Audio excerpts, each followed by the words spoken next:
I never imagined the day would come when my own daughter-in-law would stand in the middle of my living room, look me straight in the eyes, and say, "You should start packing. This house isn't yours anymore." The walls I painted with my late husband, the kitchen where I raised my son, the home where every memory of my life lived, all of it suddenly felt like it didn't belong to me. But she didn't know one thing, the one thing that would unravel everything she thought she controlled. The house was mine, and the secret inside the deed would destroy her entire plan. Welcome to Whispers of Grandma Joy, a quiet corner of the world, where stories are whispered with warmth, truth, and the kind of courage that only comes from surviving life's deepest wounds. If you're here, make yourself comfortable. Your heart is safe with me. Now, let me tell you how the day I was told to leave my own home became the day I finally came back to myself. It started on a bitter Wednesday afternoon. The sky was dull, heavy like it was holding back rain, and the air smelled of cold metal. I was standing at the sink, washing the last of the lunch dishes, when I heard the sharp click of heels behind me. I didn't have to turn around to know it was her. Lena, my daughter-in-law, 28 years old, always perfectly dressed, every hair in place, every sentence sharpened like a blade. She leaned against the doorway, crossing her arms with that familiar, tight, superior smile. "Evelyn," she said, dragging out my name like it exhausted her. "We need to talk." I dried my hand slowly. "These conversations with you," I replied softly, "never seem to end well." She didn't flinch. She stepped forward, placing a folded document on the counter, and then she said it, calmly, coldly, like she was reading a grocery list. "You need to move out. This house isn't yours to stay in anymore." My heart stilled. "Excuse me?" She sighed, like I was a child refusing to understand basic words. "Daniel and I want our privacy. We can't build a family with you living here. You've had this place long enough. It's time to let go." I stared at her, not in anger. Not yet. Just disbelief. "This house," I whispered, "has been my home for 33 years. She shrugged. "Well, things change." I felt my chest tighten, a slow squeeze that made it hard to breathe. "Where is Daniel?" I asked. Lena smirked. "Working, and before you go running to him, he agrees with me." My knees weakened. Daniel, my son, the little boy who used to curl into my lap and ask if I would always stay with him. He agreed? My voice trembled. "Did he really say that?" Lena tilted her head. "Let's just say he understands what's best for our future." Those words hit me like a slap I never saw coming. My son, my only child, had chosen her wishes over my existence. My hands went cold, and then Lena added, with a smile so sweet it tasted poisonous, "You have 2 weeks. 2 weeks to erase my whole life. 2 weeks. To disappear from the home built by my hands, painted by my dreams, protected by every sacrifice I ever made." I felt something inside me fold, break, and fall silent. But silence isn't surrender. Not yet. The shift had been happening for months. Small things at first. My favorite mug disappearing. Blankets folded differently. Furniture moved an inch to the left. My knitting basket shoved into a corner. Little erasures of presence. Subtle, but deliberate. Lena always acted polite when Daniel was home, but when he left for work, she treated me like a shadow she couldn't get rid of. I would walk into a room, and she would fall silent mid-sentence. I'd cook dinner, and she'd accidentally throw it out because she already made plans.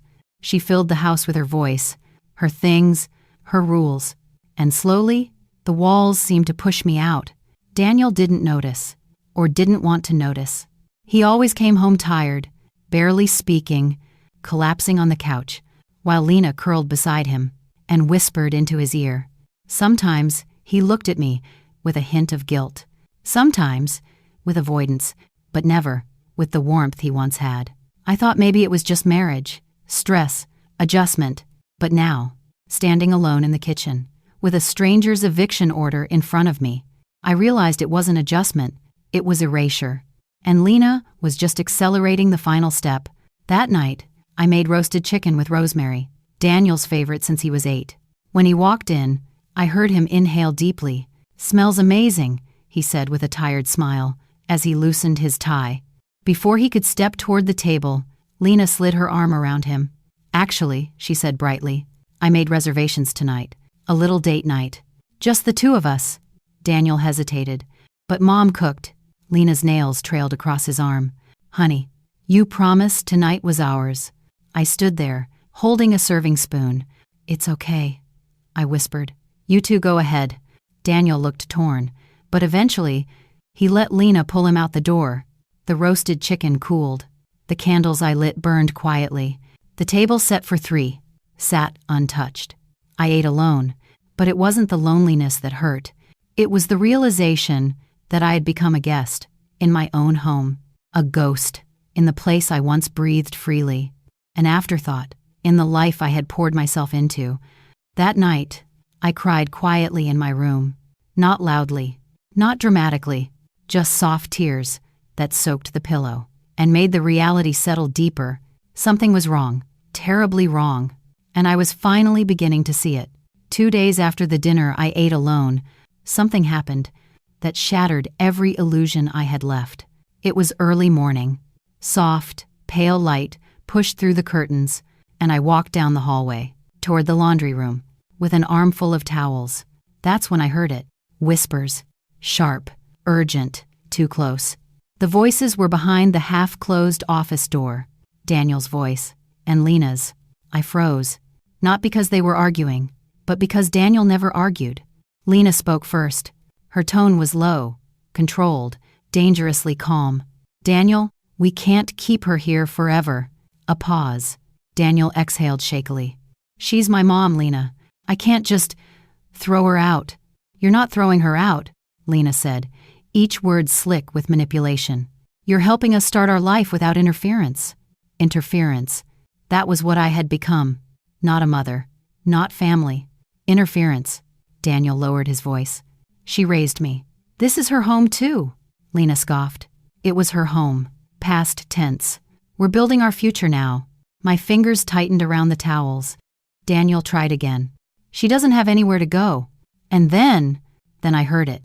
The line that sliced through my chest so cleanly that I didn't feel the pain until seconds later. Lena said, "Daniel, don't make me choose between you and your mother." The silence was immediate. It felt like the entire house inhaled. Then Daniel whispered, "I'm not." His voice cracked. He sounded tired, beaten, pulled in too many directions. Lena pressed in, relentless. "Good. Because if she stays, our marriage won't survive, and I refuse to live under the same roof. As someone who always judges me, judge her? I had done nothing but try to maintain peace, in a home that no longer had space for me.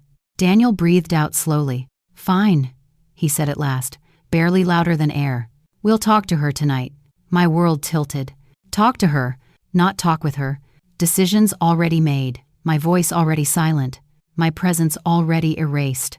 A tear slipped down my cheek and fell onto the towel in my arms. I backed away quietly, step by step, careful not to make a sound, careful not to let them know. I had just heard the conversation that sealed my fate. I wasn't just losing my house, I was losing my son.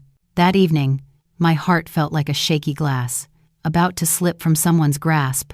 I needed air, so I stepped outside to water the small garden I had tended for decades, the lavender bush my husband planted, the roses I coaxed back to life after a harsh winter. As I was pulling gloves from the drawer in the hallway console, I noticed something unusual. A folder, thick, unfamiliar. It was wedged between the wall and the wooden frame of the drawer, as if someone shoved it in quickly and carelessly. My name wasn't on it, but Daniel's was, and behind his name, Lena's signature. My chest tightened.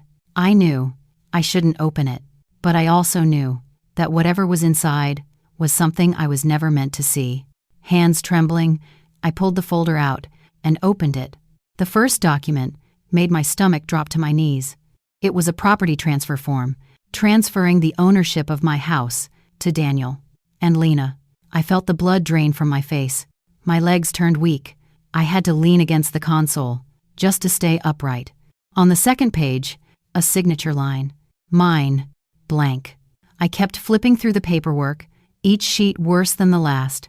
a drafted affidavit claiming I was no longer able to maintain the property, a list of necessary renovations the house supposedly needed, a section describing I would voluntarily move out to support the new household. It was a complete narrative, a fabricated one, crafted to remove me from the life I built. Slowly, legally, permanently. My hands shook so hard, I almost dropped the folder. My voice cracked into the quiet hallway. Daniel, what have you done? But it wasn't Daniel's handwriting in the margins of the documents. It was Lena's, curvy, elegant, and poisonous. She had been planning this for months, maybe longer. My heart pounded. Fear, betrayal, disbelief, twisting into one sharp knot. I realized something terrifying. This wasn't just about control, or discomfort, or privacy. Lena wanted the house, and she had almost convinced my son to take it from me. That was the moment. My grief collapsed into something else. Resolve. Quiet. Cold. Focused. I whispered into the empty room. You picked the wrong mother to take everything from. I didn't confront Daniel that night, not because I was afraid, but because I knew he was already drowning in someone else's words. Instead, I watched him, quietly, carefully, trying to understand how the boy I raised could become a man, standing on the edge of betraying his own mother. That evening, Daniel came home late, his shoulders slumped, tie loosened, eyes tired in a way I hadn't seen since his father passed. Long day? I asked gently. He paused, as if deciding whether to answer at all. Yeah, he said finally. Things are complicated. Complicated. A word people use when they don't want to admit what they've done or what they're planning to do.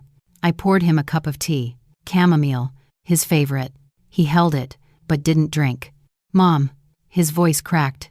I need to talk to you. My breath froze inside my chest. I already knew. I had heard the plan. I had seen the papers.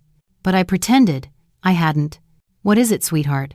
Lena thinks it might be better if you took some time to stay somewhere else. Somewhere else. He said it gently, softly, as if softness could soften the betrayal. I took a slow breath. And you? I asked quietly. What do you think? His eyes dropped to the floor. Not because he didn't know the answer, but because he didn't want me to see it. When he finally spoke, his voice was barely a whisper. I think we need space, Mom. There it was. Space. As if love needed walls, rooms, distance. As if motherhood had an expiration date. My lips trembled, but I steadied myself. Daniel, I said softly, you want me to leave my own home? He flinched. I didn't say that. You didn't have to, I whispered.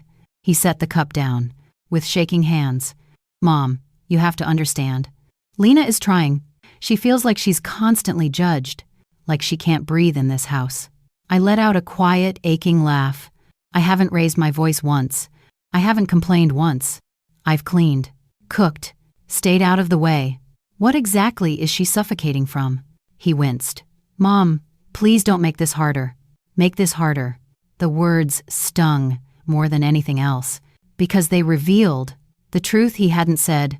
He had already chosen her. Before this conversation even started, I gazed at him, really looked at him. The boy who once ran to me with scraped knees. The teenager who cried on my shoulder after his first heartbreak. The man who hugged me at his wedding and promised, Mom, I'll always protect you. But now, he couldn't even meet my eyes. Where? I asked quietly. Am I supposed to go? He hesitated, and that hesitation told me everything. He didn't have a plan for me. Lena didn't have a plan for me, because I wasn't part of their plans at all. After a long moment, Daniel whispered, maybe just for a little while, until things calmed down. Calm down, as if pushing me out of my home was something temporary, a small inconvenience. My voice was barely steady. And what about the documents? Daniel froze. I watched the blood drain from his face. What documents? I didn't answer.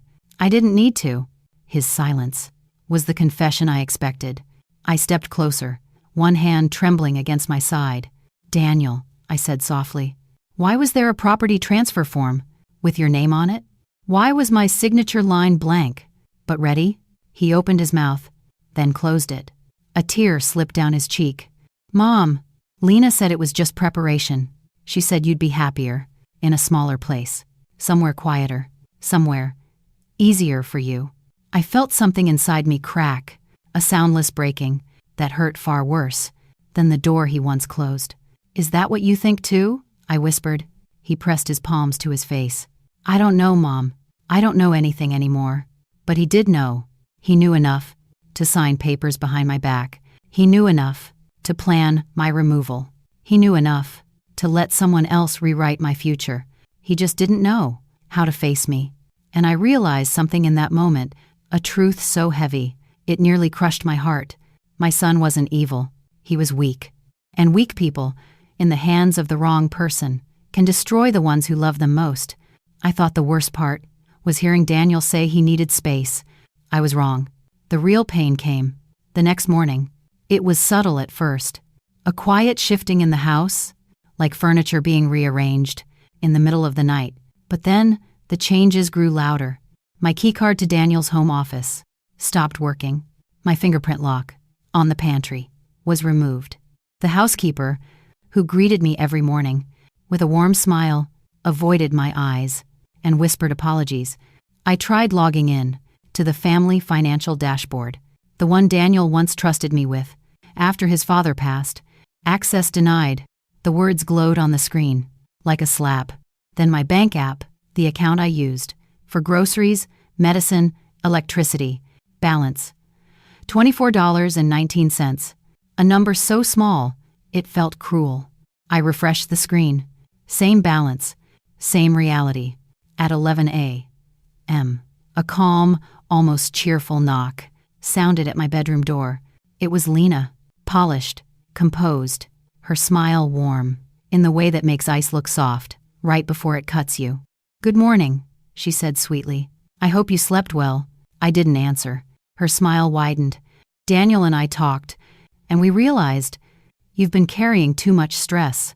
Being in this big house, it isn't good for you. There it was, the lie, wrapped in silk. Lena, I whispered, trying to keep my voice from shaking, did you freeze my accounts? She tilted her head innocently. I didn't freeze anything. Daniel updated our household structure to protect the family assets. You understand, don't you? I stared at her. I understood perfectly. She was removing me, piece by piece. First access, then autonomy, then identity. Don't worry, she added softly. We're helping you transition to a simpler lifestyle. A simpler lifestyle. The same words I later found in the documents. She reached out and lightly touched my arm. You'll thank us later. I stepped back, not violently, but firmly, because I suddenly saw the truth in her eyes. This wasn't misunderstanding. It wasn't insecurity. It wasn't miscommunication. Lena wanted me gone. Not tomorrow. Not someday. Now, by evening, the situation escalated. Daniel came home, his expression tense, guilt smeared across his face, like ash. He stood in my doorway. Mom, we should talk. I sat on the edge of the bed, hands clasped tight. Where? I asked quietly. Am I supposed to go? He closed his eyes. Just for a while, he whispered. Lena found a place, a small apartment. It's near the park. You'll like it. She found a place. Not him, not us. Her. He continued. We've already signed the lease. It starts tonight. My breath caught. Tonight? My voice trembled despite me. You're sending me away tonight? Daniel looked at the floor. I'm sorry, Mom, but things are too tense here. Lena is... She's pregnant. My heart clenched. Pregnant. A child on the way. A child she didn't want me near. He whispered. I have to protect my family. I stared at him. And what am I? He swallowed. You're my family too. But right now, this is what's best. Best. For who? For him? For Lena? Or for the version of their life where I didn't exist? I packed silently. Clothes, 2 books, an old scarf. No jewelry, no valuable documents. Those were no longer accessible to me. At 9 p.m., Daniel drove me to the place Lena found. It wasn't near a park. It wasn't clean, or safe, or warm. It was a cramped, aging studio, with peeling paint and a faint smell of mildew and loneliness. Daniel carried my bag inside, placed it near the sagging sofa. He hugged me quickly, barely touching. "I'll check on you tomorrow." I nodded, too numb to cry.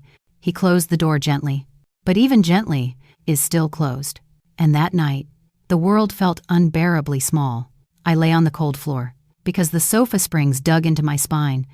I stared at the ceiling and tried to count the cracks. 1, 2, 3, but then I stopped, because something worse cut through the silence. My own voice, quiet, shaking, trying to ask the question I most feared. When did I become disposable to the people I loved the most? It took only one night, in that tiny room, for the memories to come flooding back. Memories I had buried under years of work, sacrifice, motherhood. It started with the familiar ache in my chest. The ache of being pushed out, pushed aside, pushed away.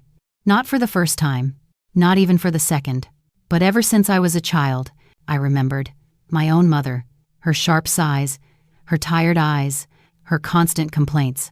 "You're too sensitive. You always make things difficult. Why can't you be more like your brother?" I remembered how she adored my younger brother, Evan, the golden child, the pride, the sun she revolved around, and I was the shadow that happened to share his house. One memory resurfaced, like a bruise everyone forgot, but I carried for years. I was 12. Evan was 10. It was his birthday, a big party, balloons, gifts, all his friends invited. I stood beside the cake, holding plates for the guests.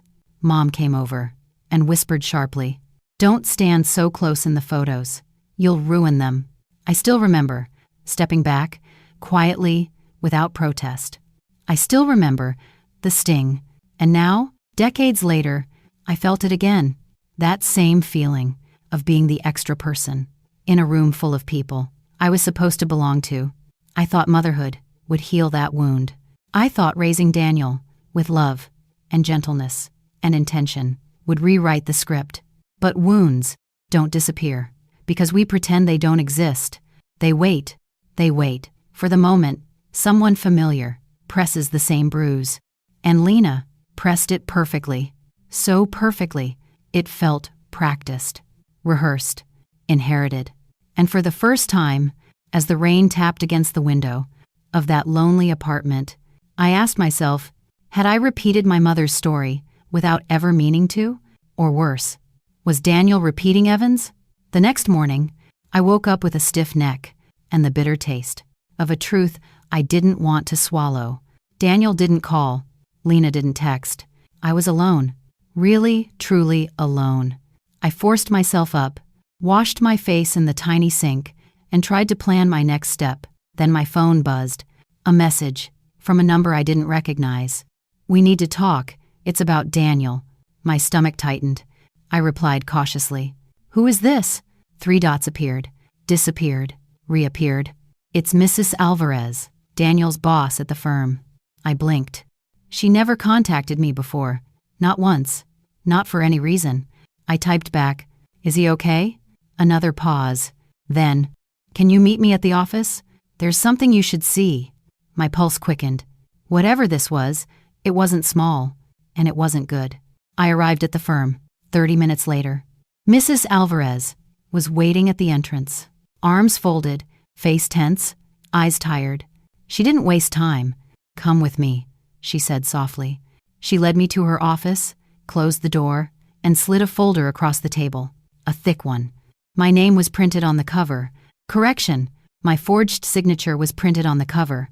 I opened the first page, and the blood drained from my face. Property transfer, joint investment liquidation, rights revocation, trust restructuring, personal account merging. All of it under my name. But I never signed any of this. My hands trembled. "Who?" My voice cracked. "Who gave you these?" Mrs. Alvarez exhaled a long, exhausted breath. "Daniel and Lena came to see me 3 days ago. They said you wanted to simplify your future holdings, that you wanted Daniel to manage everything. Since you were struggling emotionally." My jaw tightened. Struggling emotionally. The exact phrase Lena used when she stood in my doorway, telling me my life was too stressful for me. Mrs. Alvarez continued, I didn't believe it at first. I asked for a meeting with you directly, but Lena insisted. You were overwhelmed and preferred not to be contacted. I swallowed hard. Why are you telling me this now? I asked quietly. She hesitated. Then her voice softened. Because yesterday, Daniel asked me to notarize the final transfer documents. And something about his eyes. His demeanor. She closed her eyes briefly, as if reliving something heavy. It didn't feel like him. She looked at me again, full of concern. I've known Daniel since he was 19.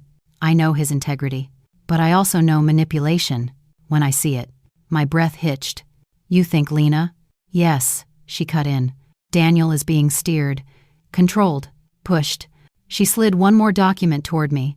This one was dated for tomorrow. They were planning to finalize everything before you could intervene. I stared at the paper. My home, my savings, my security, all nearly gone. Taken by the two people I welcomed into my life. Mrs. Alvarez leaned forward. You need to protect yourself. My throat tightened until it hurt. I don't even know where to start. She hesitated again. Then her voice dropped. I know someone who can help you. Mrs. Alvarez wasn't exaggerating. The moment she mentioned an accountant named Jonah, something inside me clicked. Because I knew that name, not personally, but through whispers from Daniel's firm. Jonah wasn't just an accountant. He was the accountant. The one people called when companies fell apart or when fraud smelled too strong to ignore. And as fate would have it, he owed Mrs. Alvarez a favor. I met him that evening, in a dusty little cafe, the kind with cracked tiles and mismatched chairs. Jonah was quiet, unassuming, but his eyes were sharp enough to read a soul. He listened as I explained everything, page by page, breath by breath. He didn't interrupt, not once. When I finished, he nodded slowly. This, he said, tapping the forged documents, didn't start yesterday. A chill ran down my spine. What do you mean? He sighed. Whoever planned this has been preparing for months, maybe longer. My fingers tightened around my coffee cup. How do you know? He pulled out his laptop, opened a folder titled Coast, and typed rapidly. After a minute, he turned the screen toward me. I froze. It was a timeline, months' worth of financial changes, password resets, joint account adjustments, power of attorney drafts, hidden from me, hidden from Daniel even. It was Lena's email on every authorization trail, every request, every update, every shift. Jonah zoomed into the metadata. See this? He pointed. These signatures were copied. Overlay them. They match exactly. My stomach twisted. So Daniel didn't sign. Some of them, yes, but not all. His voice darkened. And the ones he did sign, he didn't know what he was signing. I pressed a hand to my mouth. Lena, she wasn't just clever, she was calculated. Jonah leaned back. There's something else. He opened a second file, a hidden digital folder, buried under layers of encryption. He cracked it in less than 30 seconds. Inside, a spreadsheet, a long, long spreadsheet. My heart hammered as I scrolled. Income redirection, unauthorized withdrawals, asset movement, renovation invoices from a private contractor, registered to Lena Development LLC, Jonah said quietly. She's been funneling Daniel's income into her own company. My breath shook. How much? Jonah typed. The number flashed on screen. $317,400.21. My legs went weak. He added, and that's just what I found in 20 minutes. I closed my eyes. Everything made sense now. The kindness, the smiles, the gentle tone, the patient manipulation. She hadn't stolen Daniel's heart. She had stolen his mind. And now she wanted his future. Jonah closed the laptop. We can build a case, he said. But you need evidence, not just documents. What kind of evidence? His gaze sharpened. Recordings, admissions, patterns, anything that proves coercion and psychological manipulation. My voice cracked. And how do I get that? Jonah gave a slow, solemn smile. By walking back into the life they tried to erase you from. A cold tremor ran through me. He wasn't wrong. But going back meant facing Daniel, facing Lena, facing the battlefield that used to be my home. And the truth was, I wasn't ready. Not yet. But I also knew, if I didn't fight now, I would lose everything, including my son. 2 days passed before Daniel finally called. He didn't ask how I was, didn't apologize, didn't mention the apartment, or the documents, or the night he left me alone. Instead, his voice was low, uneasy, almost afraid. "Mom," he whispered, "I need to see you. Can we meet?" The ache in my chest tightened. "Yes," I said softly. "When?" "Now, please."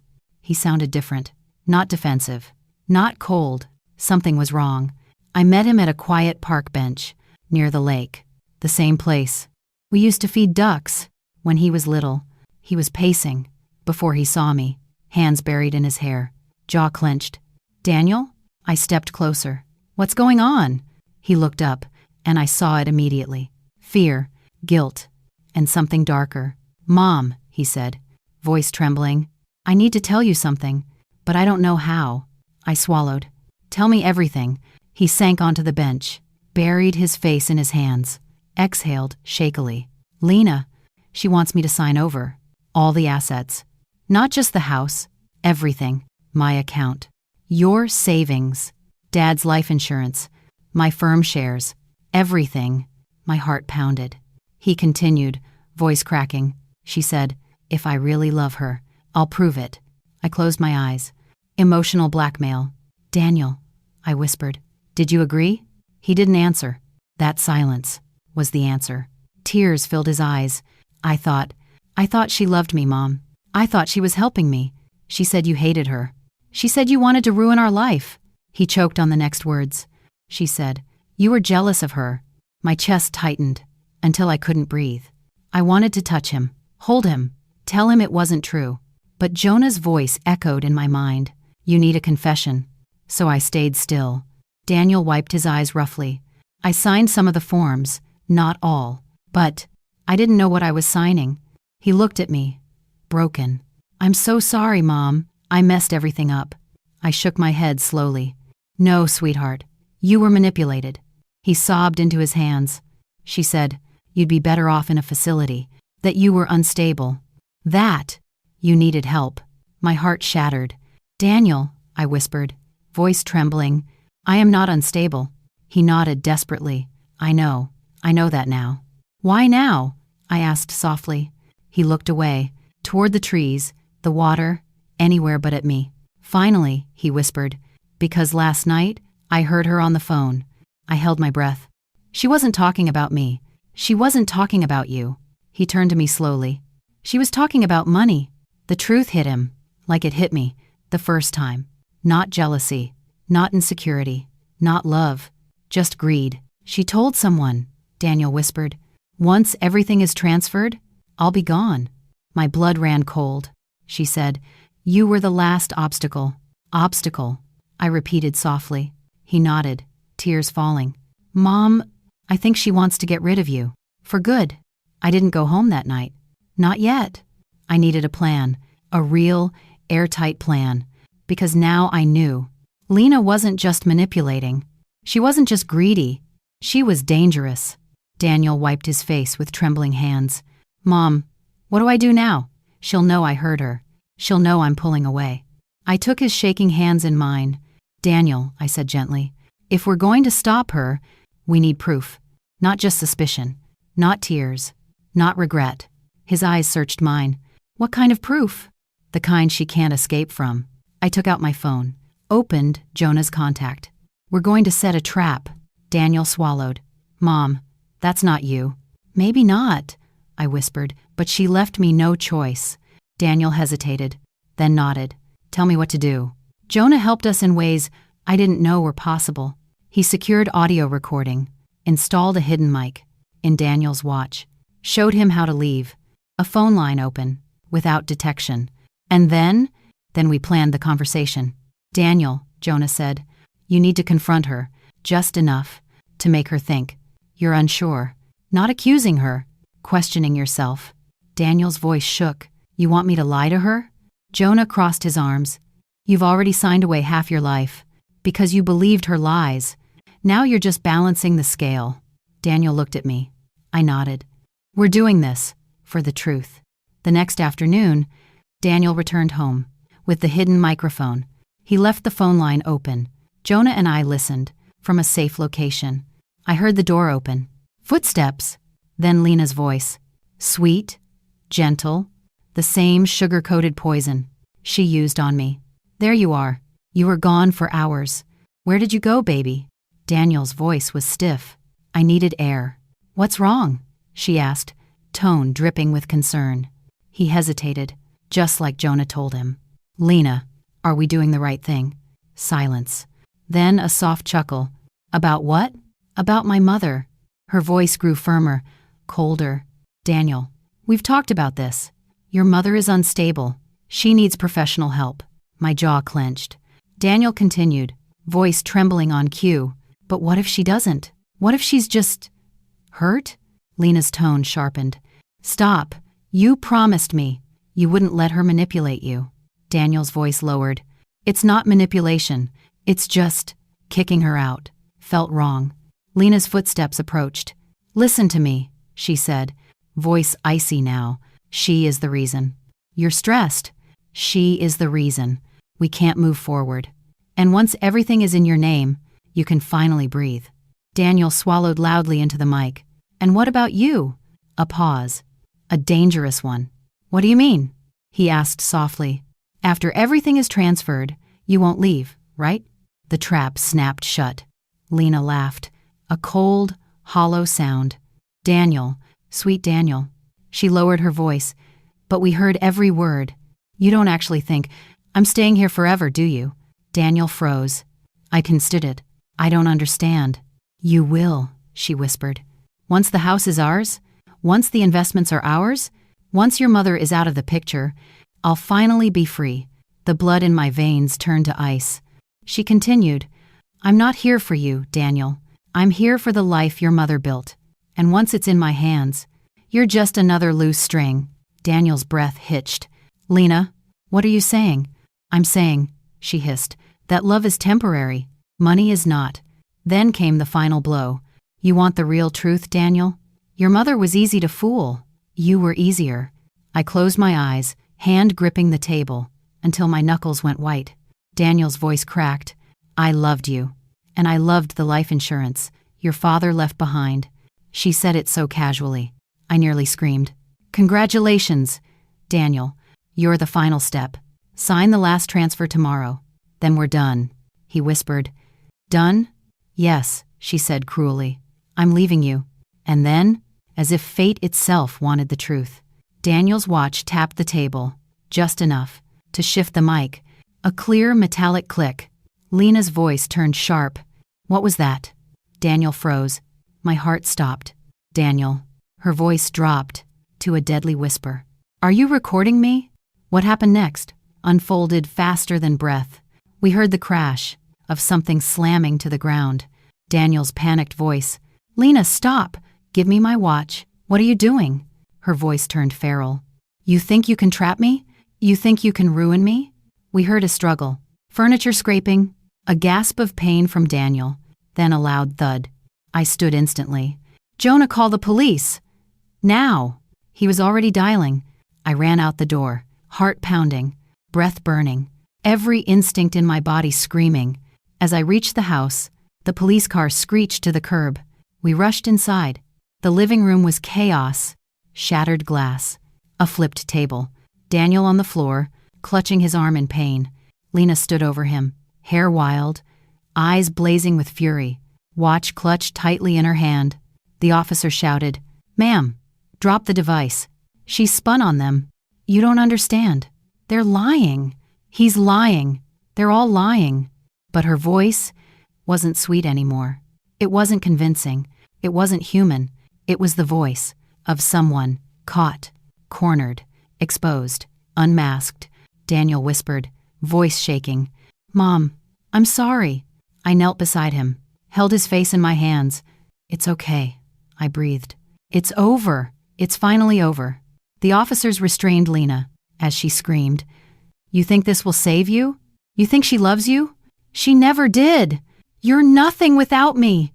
Daniel broke down, sobbing into my shoulder. And for the first time, in months, I held my son, without fear. He would pull away. The officers escorted Lena out. She kept screaming my name, cursing me, promising revenge. But her voice faded as the door closed. Silence settled. Heavy, exhausted, real. Daniel whispered, "Mom," she was going to destroy everything. I stroked his hair gently. "No," I said softly. She already did. The investigation unfolded quickly. The audio recording was irrefutable, clear, undeniable. The forged documents were traced back to Lena's home office. The financial transfers to her company were blatant. Within days, she was charged with financial coercion, document forgery, identity manipulation, attempted fraud, intent to defraud a vulnerable individual gang. Daniel cooperated fully. He handed over every file, every message, every memory. But the cost, the emotional cost, was devastating. One night, as we sat in my small apartment, Daniel broke down completely. "Mom, how did I not see it? How did I let her? Hurt you? Hurt us?" I held his shaking hands. "Because you loved her," I whispered, "and love makes fools of every one of us." He cried harder. "I don't deserve forgiveness." I touched his face gently. "Daniel, you don't have to deserve it. You just have to want it." He leaned into my embrace, like he did when he was a boy. And in that moment, that quiet, painful moment, I felt the wound between us begin to close. Not healed, not fixed, but beginning, because forgiveness isn't a door you close. It's a door you open, a little wider each day. 6 months later, the world felt different, lighter. My accounts were restored. My home returned. The forged documents were nullified. Lena's company was dissolved. She was sentenced to 4 years in prison. Daniel moved back in with me, not as a dependent, but as a man, trying to rebuild, slowly, carefully. One evening, as the sun dipped low over the kitchen window, he whispered, "Mom, thank you for not giving up on me." I smiled softly. "I never will." He exhaled shakily. "I want to be better." "You already are." And he was. We were. Not perfect, but growing, healing, rebuilding. I started a new chapter, a new job, a new life, a new strength I didn't know I had. And one night, as I stood on the balcony, watching the city breathe beneath me, I realized something. The door Daniel once closed wasn't the end of our story. It was the beginning of the one where I finally stepped out into my own life. Stronger, wiser, free. I wasn't erased. I was reborn. Thank you for staying with me all the way to the end of this journey. If you're still here, it means this story touched something inside you. A memory, a wound, a quiet fear, or maybe a strength you forgot you had. Life has a way of breaking us in the softest parts, but it also has a way of reminding us that we can rise, slowly, painfully, but beautifully. If you've ever felt betrayed, if you've ever been pushed aside, if someone you loved turned into a stranger, please remember this. You are not alone, and you are not weak. The world may bruise you, but your heart knows how to heal, in ways no one can understand but you. If this story meant something to you, even just a little, please leave a comment below. Your voice matters. Your experience matters. And I read every single one. If you enjoyed walking with me tonight, click the like button so I know you're here. And if you'd like to hear more stories of truth, healing, courage, stories of the silent battles we all fight, hit subscribe so we can meet again in the next quiet night, right here on Whispers of Grandma Joy. Thank you for your precious time. Take care of your heart. Good night.